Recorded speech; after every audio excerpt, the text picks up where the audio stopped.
सड़क परिवहन और राजमार्ग मंत्री नितिन गडकरी ने कहा कि सरकार देश में इलेक्ट्रिक हाईवे बनाने की तैयारी कर रही है, जो सौर ऊर्जा से चार्ज होंगे। मुख्यमंत्री भूपेश बघेल ने रायगढ़ जिले के लैलूंगा में 373 करोड़ रुपए से अधिक के विभिन्न विकास कार्यों का लोकार्पण और भूमि पूजन किया। मौसम विभाग ने अगले 24 घंटों के दौरान राज्य में 1-2 स्थानों पर भारी बारिश होने की चेतावनी दी है।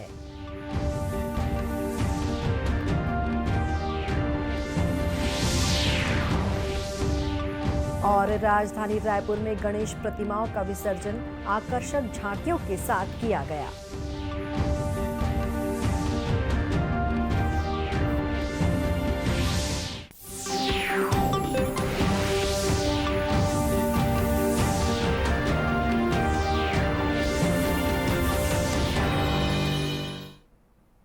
नमस्कार, आप देख रहे हैं दूरदर्शन समाचार। मैं हूं शुभ्रा भट्टाचार्य। अब समाचार विस्तार से। सड़क परिवहन और राजमार्ग मंत्री नितिन गडकरी ने कहा है कि सरकार सौर ऊर्जा से संचालित इलेक्ट्रिक हाईवे विकसित करने के लिए कार्यरत है। उन्होंने कहा कि इससे लंबी दूरी के वाणिज्यिक ट्रकों और बसों को यात्रा के दौरान चार्ज करने में सुविधा होगी। श्री गडकरी ने कल Indo American chamber of commerce के 19वें इंडो यूएस इकोनॉमिक सम्मेलन का उद्घाटन किया। इस अवसर पर उन्होंने कहा कि भारत इलेक्ट्रिक 2 पहिया और 3 पहिया वाहनों तथा कारों के लिए सबसे बड़ा विद्युत चालित वाहन बाजार बन रहा है। उन्होंने कहा कि सरकार विद्युत आधारित वाहनों के लिए सौर ऊर्जा तथा पवन ऊर्जा के चार्जिंग तंत्र को लगातार बढ़ावा दे रही है। उन्होंने कंपनियों से कहा कि वे कम से कम लागत में इलेक्ट्रिक वाहन बनाएं ताकि इसका फायदा आम लोगों को मिल सके। कॉस्ट में क्वालिटी के साथ कॉम्प्रोमाइज नहीं करते हुए आप उसको कॉस्ट कम करिए और कॉस्ट आपकी वैसे भी रीजनेबल है। और दूसरी बात, आपको थोड़ा सा मार्जिन ज्यादा लेकर आपके डीलर की फाइनेंसिंग कंपनी निकालकर अगर इसको कोई फाइनेंशियल सपोर्ट मिल जाएगा तो आपका सेल 2 गुना 3 गुना बढ़ जाएगा। श्री गडकरी ने कहा कि सरकार 2025 तक राष्ट्रीय राजमार्ग नेटवर्क को 2 लाख किलोमीटर तक बढ़ाने की दिशा में समर्पित भाव से कार्य कर रही है। उन्होंने बताया कि सरकार 5 लाख करोड़ रुपए के निवेश से पूरे देश में 10,000 किलोमीटर के 27 ग्रीनफील्ड एक्सप्रेसवे बना रही है। मुख्यमंत्री भूपेश बघेल ने भेंट मुलाकात कार्यक्रम के दौरान आज रायगढ़ जिले के लैलूंगा विधानसभा में 373 करोड़ 70 लाख रुपए की लागत के विभिन्न विकास कार्यों का लोकार्पण और भूमि पूजन किया। इनमें छत्तीसगढ़ ग्रामीण सड़क विकास अभिकरण द्वारा करीब 30 करोड़ रुपए की राशि से बने विभिन्न कार्य भी शामिल थे। इससे पहले मुख्यमंत्री भूपेश बघेल ने आज रायगढ़ जिले के लैलूंगा में अधिकारियों की समीक्षा बैठक ली। बैठक में मुख्यमंत्री ने शासन की योजनाओं का बेहतर क्रियान्वयन और जनहित के कार्यों को प्राथमिकता से करने के निर्देश दिए। उन्होंने प्राथमिकता से शासन की योजनाओं का फील्ड पर जाकर निरीक्षण करने के निर्देश भी दिए। मुख्यमंत्री ने जिले में कई सड़कों की हालत जर्जर होने की बात कहते हुए लोक निर्माण विभाग के कार्यपालन अभियंता और राष्ट्रीय राजमार्ग के अधिकारियों को सड़क की मरम्मत करने के निर्देश दिए। इस दौरान मुख्यमंत्री ने लैलूंगा में लोगों से मिली शिकायत के बाद एसडीएम, तहसीलदार और सीएमओ को अपने कार्यों में सुधार लाने के लिए कहा। मुख्यमंत्री ने कहा कि सभी अधिकारी कार्यशैली में सुधार लाएं, अन्यथा उनके खिलाफ कार्रवाई की जाएगी। प्रदेश में भारतीय जनता पार्टी ने आगामी विधानसभा चुनाव से पहले अपने संगठन में बड़ा बदलाव किया है। हाल ही में पार्टी द्वारा प्रदेश संगठन को नया रूप दिया गया है, जिसमें राजनांदगांव जिले के पूर्व सांसद और जिला भाजपा अध्यक्ष मधुसूदन यादव को उपाध्यक्ष पद की जिम्मेदारी दी गई है। मधुसूदन यादव के उपाध्यक्ष बनने से उनके समर्थकों में काफी उत्साह नजर आ रहा है। अपनी नई जिम्मेदारियों को लेकर मधुसूदन यादव ने कहा कि पार्टी जो भी जवाबदारी तय करेगी उसे सब मिलकर पूरा करेंगे। अध्यक्ष का दायित्व दिया है और इस नाते जो भी जिम्मेदारी पार्टी तय करेगी उसको पूरी जवाबदेही के साथ हम लोग पूरा करेंगे। एक नई टीम आई है, नई टीम के साथ और ऊर्जा के साथ पूरे प्रदेश में भारतीय जनता पार्टी आने वाले 2023 और 2024 के चुनाव में जीत दर्ज करने के हिसाब से काम करेगी। गौरतलब है कि भाजपा की नई लिस्ट में शिव रतन शर्मा, निर्मल सिन्हा, मधुसूदन यादव, लखनलाल देवांगन, भूपेंद्र सन्नी, सरला कोसरिया, उद्धेश्वरी पैकरा और लक्ष्मी वर्मा को भी उपाध्यक्ष पद की जिम्मेदारी दी गई है। बालोद जिले में युवाओं ने पर्यावरण संरक्षण के लिए अनोखी मुहिम शुरू की है। ये युवा पेड़ों को बचाने के लिए जंगल बॉय बनकर लोगों को पर्यावरण संरक्षण के लिए जागरूक कर रहे हैं। लोगों के बीच जाकर ये युवा न सिर्फ पेड़ों को काटने से मना करते हैं, बल्कि उन्हें पौधों का वितरण कर उसे लगाने और उनकी रक्षा के लिए भी प्रेरित करते हैं। गांव-गांव में जाकर ये युवा ग्रामीणों के बीच पर्यावरण संरक्षण की अलख जगाने के साथ ही स्कूली बच्चों के साथ मिलकर जागरूकता रैली भी निकाल रहे हैं। रैली में बच्चे बड़े उत्साह के साथ शामिल होते हैं। इतना ही नहीं, उन्होंने वन्य प्राणियों की सुरक्षा के लिए भी अभियान चला रखा है। जंगलों तथा वन्य प्राणियों को बचाने के लिए ये युवा वन्य प्राणियों की वेशभूषा धारण कर लोगों से इनका संरक्षण करने की अपील करते हैं। पर्यावरण संरक्षण के इस अभियान में शामिल युवा वीरेंद्र सिंह और लोक कलाकार नरेश रजक ने कहा कि पर्यावरण का संरक्षण बेहद जरूरी है ताकि आने वाली पीढ़ी को शुद्ध वातावरण मिल सके। संरक्षण पे एक अभियान किया। हम जंगल बॉय बनकर उन्हें पौधा भेंट किए, वृक्षारोपण किए और आने वाली पीढ़ियों को अवगत करा रहे हैं कि ये ना रहेंगे पेड़ पौधे तो हम जीवित नहीं रह सकते। आप खेत में फलदार पौधा लगाइए, इससे आपका अर्निंग होगा और समाज भी आगे बढ़ेगा और आपकी घर की आर्थिक स्थिति भी सुधरेगी। आज मैंने स्कूली बच्चों को भी इसमें सम्मिलित किया। ये छोटे छोटे बच्चे हमें देखेंगे तो ये पर्यावरण संरक्षण के लिए आगे इनके अंदर लगाव पैदा होगा। कलाकारों के माध्यम से भी हम जन रैली निकालते हैं, कला जत्था करते हैं पर्यावरण बचाओ करके, और गाँवों में भी, हर गांव में जाकर हमारा ये की सोच रहती है कि पेड़ पौधों को कैसे संरक्षण दिया जाए। जहां हरियाली रहेगी वहां खुशहाली रहेगी। पेड़ पौधे पशुओं के लिए भी फलदायी है, हमारे लिए भी सुखदायी है। इसलिए हम हर गांव में जाकर यह सूचना देते हैं और माध्यम से जगाते हैं कि आप पेड़ बचाइए, पर्यावरण बचाइए, क्योंकि आने वाले पीढ़ी को जब भी हम कुछ दे सकते हैं तो फल, फूल और वृक्ष ही है, जिसके माध्यम से पर्यावरण शुद्ध रहेगा और प्रकृति संतुलित रहेगी।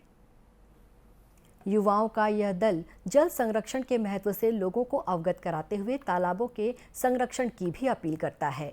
युवाओं का ये प्रयास रंग ला रहा है और उनके इस अभियान से आम लोग भी जुड़ते जा रहे हैं। देशव्यापी टीकाकरण अभियान के तहत देश में अब तक 215 करोड़ 47 लाख से अधिक कोविड रोधी टीके लगाए जा चुके हैं। स्वास्थ्य मंत्रालय ने बताया है कि पिछले 24 घंटे में 21,67,000 से अधिक टीके लगाए गए। इसी दौरान 4,369 लोगों में संक्रमण की पुष्टि हुई। वहीं छत्तीसगढ़ में कल 7,520 सैंपलों की जांच की गई, जिसमें कोरोना संक्रमण के 121 मामले सामने आए। वहीं 122 मरीज स्वस्थ हुए। राज्य में कोरोना के सक्रिय मरीजों की संख्या घटकर 711 हो गई है। प्रदेश में मौसम ने एक बार फिर करवट ली है। मानसून की विदाई से पहले अनेक जिलों में जमकर बारिश हो रही है। मौसम विभाग ने अगले 24 घंटों के दौरान राज्य में 1-2 स्थानों पर भारी बारिश होने की चेतावनी दी है। इसके अलावा अनेक जिलों में भी मौसम विभाग ने बारिश होने का अनुमान व्यक्त किया है। बारिश के कारण कई जिलों में नदी नाले उफान पर हैं। मौसम विभाग से मिली जानकारी के अनुसार अगले 24 घंटों के दौरान दक्षिण छत्तीसगढ़ के साथ उत्तरी क्षेत्र में भारी बारिश का दौर देखने को मिलेगा। वहीं 6 जिलों में अति बारिश होने के आसार हैं। रायपुर मौसम विभाग के वैज्ञानिक HP चंद्रा ने बताया कि अगले 24 घंटों के दौरान राज्य में अनेक स्थानों पर आकाशीय बिजली गिरने के साथ भारी वर्षा हो सकती है। चूँकि सिस्टम है वो सेंट्रल MP के ऊपर में है, वेस्टर्ली विंड है, वो लगातार प्रदेश में आ रही है। साथ ही मानसून द्रोणिका है अपने सामान्य स्थिति से दक्षिण की ओर होने के कारण से प्रदेश में अगले 24 घंटे में अनेक स्थानों पर हल्की से मध्यम वर्षा होने अथवा गरज चमक के साथ में छींटे पड़ने की संभावना है। प्रदेश में 1-2 स्थानों पर गरज चमक के साथ वज्रपात होने तथा भारी बारिश होने की संभावना है। भारी बारिश का क्षेत्र मुख्यतः उत्तर छत्तीसगढ़ रहने की संभावना है। वहीं दुर्ग जिले में हो रही अच्छी वर्षा के कारण शिवनाथ नदी उफान पर है। कार्यपालन अभियंता सुरेश पांडे ने बताया कि मोगरा, सूखा नाला, घुमरिया जलाशयों से कल शाम 5 बजे तक 42,000 क्यूसेक पानी छोड़े जाने के कारण शिवनाथ नदी का जलस्तर बढ़ रहा है। महमरा एनीकट में 3 फीट ऊपर से पानी बह रहा है। कैचमेंट एरिया से भी पानी की आवक लगातार बनी हुई है। राजनांदगांव जिले में भारी बारिश हो रही है। इस कारण शिवनाथ नदी में मोगरा बैराज, घुमरिया बैराज से लगभग 42,000 क्यूसेक पानी छोड़ा गया है। इसके कारण दुर्ग के आसपास जिले में, दुर्ग के आसपास गाँवों में बाढ़ की स्थिति निर्मित हो सकती है। गाँव वालों को प्रशासन के द्वारा सूचित कर दिया गया है कि पानी शिवनाथ नदी में बढ़ने की संभावना है। अभी महमरा एनीकट के ऊपर लगभग 3 फीट पानी चल रहा है। वो कल सुबह तक 7 फीट के आसपास 7-8 फीट हो सकता है। सुरक्षा के आवश्यक निर्देश दे दिए गए हैं। उधर बस्तर संभाग में भी पिछले 24 घंटों के दौरान अनेक क्षेत्रों में अच्छी बारिश होने से नदी नालों का जलस्तर बढ़ गया है। विश्व प्रसिद्ध बस्तर दशहरा के लिए इस बार 85,75,000 रुपए का बजट तय किया गया है। शासन से पैसे देने की मांग भी की गई है, जबकि पिछले साल ये पर्व लगभग 73 लाख रुपए के बजट में मनाया गया था। बस्तर सांसद और बस्तर दशहरा समिति के अध्यक्ष दीपक बैज की अध्यक्षता में कल जगदलपुर में समिति की बैठक हुई। इस बैठक में बस्तर राज परिवार के सदस्य कमलचंद भंजदेव, विधायक रेखचंद जैन, कलेक्टर चंदन कुमार समेत अन्य अधिकारी मौजूद थे। बैठक में नए उपाध्यक्ष का मनोनयन किया गया। कर्रेकोट परगना के मंगरू मांझी ने बलराम मांझी के नाम का प्रस्ताव रखा, जिसे सभी मांझियों ने सर्वसम्मति से स्वीकार किया। बैठक में सांसद दीपक बैज ने कहा कि पिछले 2 सालों में कोरोना संक्रमण के कारण बस्तर दशहरा का आयोजन एक बड़ी चुनौती थी, लेकिन बस्तर दशहरा समिति के सदस्यों और जिला प्रशासन की सतर्कता के कारण ये सफलतापूर्वक संपन्न हुआ। उन्होंने कहा कि इस साल निश्चित तौर पर बस्तर दशहरा में और भी अधिक भीड़ बढ़ेगी। गौरतलब है कि बस्तर दशहरा उत्सव के अंतर्गत इस समय रथ निर्माण का कार्य चल रहा है। राजधानी रायपुर में सोमवार रात गणेश प्रतिमाओं का विसर्जन आकर्षक झांकियों के साथ किया गया। 3 साल बाद निकली इन झांकियों को देखने के लिए सैकड़ों की संख्या में लोग नगर की सड़कों पर उमड़ पड़े। रायपुर में कल रुक रुक कर बारिश हो रही थी, लेकिन झांकियों को देखने के लिए पहुंचे भक्तों का उत्साह जरा भी कम नहीं हुआ। पहले रविवार रात झांकी निकाली जानी थी, लेकिन खराब मौसम को देखते हुए प्रशासन और आयोजन समितियों ने इसे एक दिन आगे बढ़ाया था।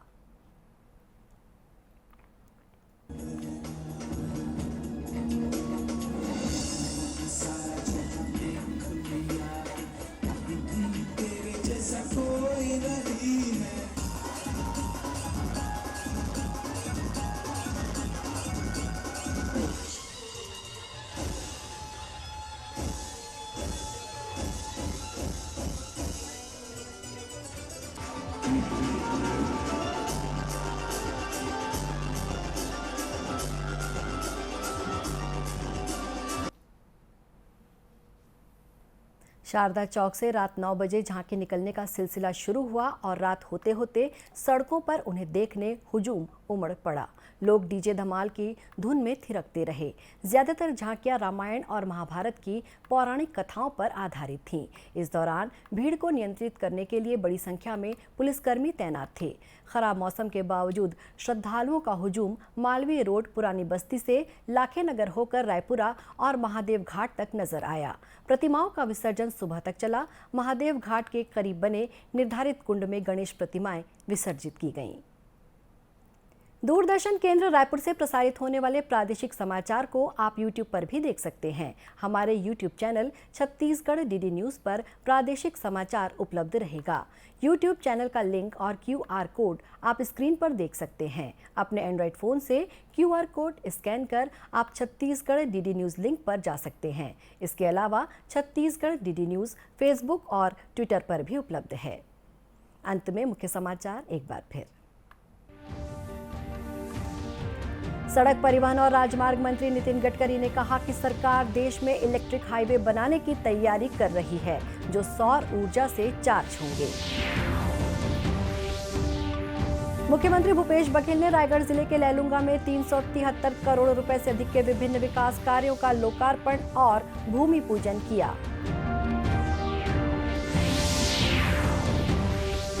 मौसम विभाग ने अगले 24 घंटों के दौरान राज्य में 1-2 स्थानों पर भारी बारिश होने की चेतावनी दी है।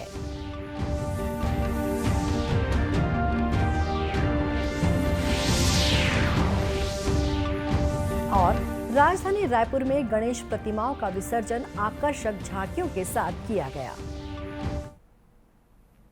इसी के साथ ये समाचार बुलेटिन समाप्त हुआ। नमस्कार।